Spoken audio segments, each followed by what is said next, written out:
നമ്മളൊക്കെ കാത്തിരിക്കുന്ന ആ ചിത്രം അത് ഇന്നതിൻ്റെ പൂജ നടന്നിട്ടുണ്ട്. അതായത് മമ്മൂക്ക നിധീഷ് സഹദേവൻ മൂവിയുടെ പൂജ ഇന്ന് കൊച്ചിയിൽ നടത്തി. മമ്മൂക്ക 16-17 തീയതികളായി മമ്മൂക്ക അതിൽ ജോയിൻ ചെയ്യും. ഒരു പക്കാ മാസ് മസാല എക്സ്പെരിമെൻ്റ് മൂവിയാണ്.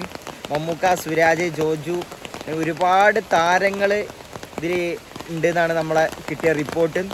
പക്ക ഒരു ആക്ഷൻ പടം തന്നെയാണ്. നമുക്ക് ഒരുപാട് കാലത്തിന് ശേഷം, ടർബോയ്ക്ക് ശേഷം എന്ന് പറയുമ്പോൾ ടർബോനേക്കാൾ എത്രയോ 10 മടങ്ങ് സംഭവമാണെന്നാണ് കേട്ടത്.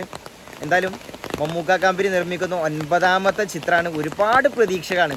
തിരുവനന്തപുരം തമിഴ്നാട് ബോർഡർ നടക്കുന്ന ഒരു സർക്കസ് ബേസിൽ നടക്കുന്ന ഒരു കഥയാണ് മമ്മൂക്ക ഇതിൽ അവതരിപ്പിക്കാൻ പോകുന്നത്.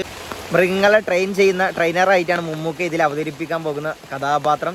എന്തായാലും ഒരുപാട് പ്രതീക്ഷയാണ്. നമ്മുടെ ആ പഴയ ഒരു സിനിമ ഉണ്ടല്ലോ, മായാവി, ആ ഒരു സംഭവം പോലെ കേൾക്കാരെന്നാണ് മിക്കവാറും നമുക്ക് കിട്ടിയ റിപ്പോർട്ട്. പക്ക ഒരു എന്താ പറയുക, ഒരു ഫെസ്റ്റിവൽ മൂഡ് ചിത്രമാവും.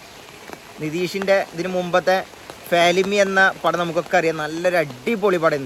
അതിനുശേഷം അദ്ദേഹം ചെയ്യുന്ന മലയാളത്തിൽ ചെയ്യുന്ന മൂവിയാണ് നിതീഷിൻ്റെ പടം.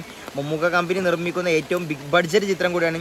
ടർബോക്കും കണ്ണൂർ സ്ക്വാഡിനും ശേഷം മമ്മൂക്ക കമ്പനി നിർമ്മിക്കുന്ന ഏറ്റവും വലിയ ബഡ്ജറ്റ് ചിത്രം തന്നെയാണ് ഈ മമ്മൂക്ക നിതീഷ് മൂവി എന്നുള്ള റിപ്പോർട്ടുകളാണ് വന്നിരിക്കുന്നത്. ജിംഷി ഖാലിദ് അതിൻ്റെ DOP. അപ്പോൾ തന്നെ നമുക്ക് അതിന് ഒരുപാട് പ്രതീക്ഷയാണ്. അതിൻ്റെ ക്യാമറ ക്വാളിറ്റിയൊക്കെ ഒരുപാട് തന്നെ DOP സംഭവം തന്നെ ആവും. അതുപോലെ തന്നെ ആക്ഷന് 4 ഫൈറ്റ് മാസ്റ്റേഴ്സാണ് ഇതിൻ്റെ സ്റ്റണ്ട് ചെയ്യുന്നത്. ഇതിൻ്റെ മ്യൂസിക് സുഷിൻ ഷാമു അല്ല എങ്കിൽ നമ്മുടെ